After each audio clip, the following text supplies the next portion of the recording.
What's up, everyone? Mike with Off-Road Family Adventures out here on the water and going as we speak. Little man at the wheel. We are finally going to get you that video from the 360 camera. So I've got a couple of different ones we're going to do. We're going to do the 360 mount in the back, and this time I'm not running a cooler. For anybody that thinks that the cooler is actually keeping the pole up there, it's not. And then on top of that, after we do this video, I'm going to do the front mount, which is right there. So got a bunch of it. I've got GoPro on another ski that I'll be getting video from behind and so on, but of course we got the 360. So let's get to some footage. I'll also show you guys later on some footage from the back of this mount with the GoPro. So let's get to it.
So let's see how the new front 360 mount goes.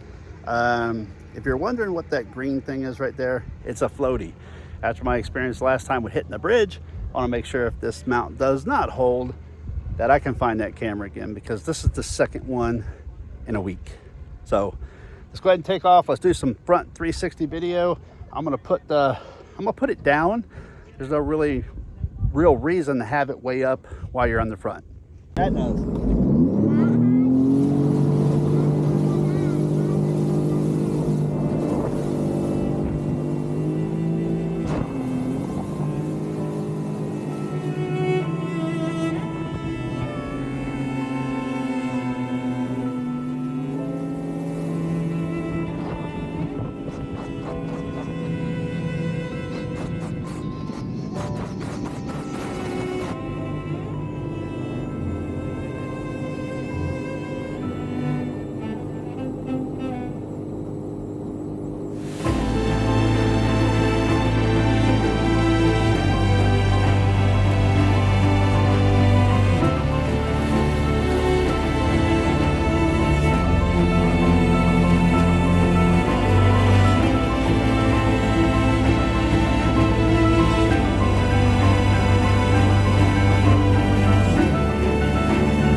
All right, so 360 video, front and rear.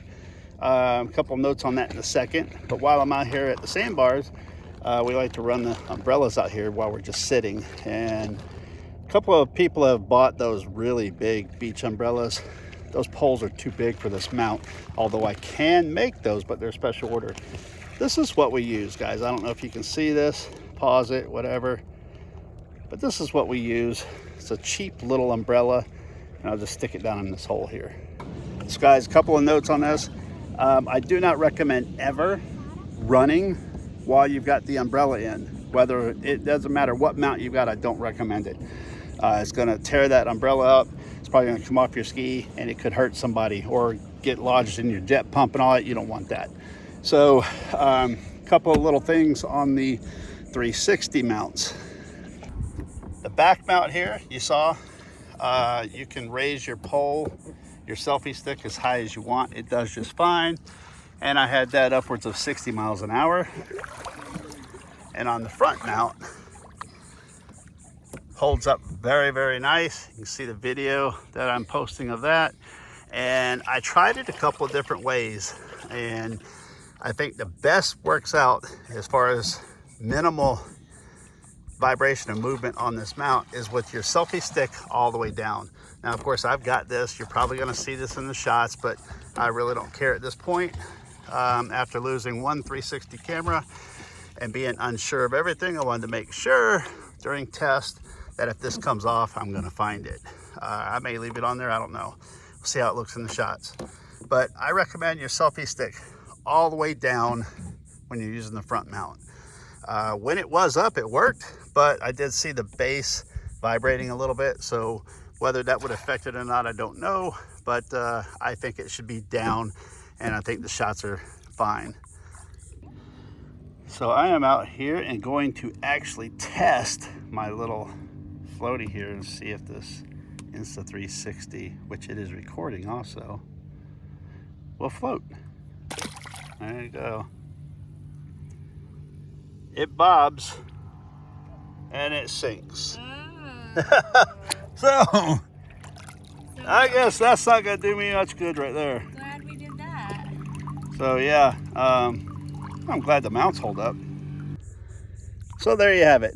Actual 360 video from front and rear. Umbrella in the holder, out on the flats having fun.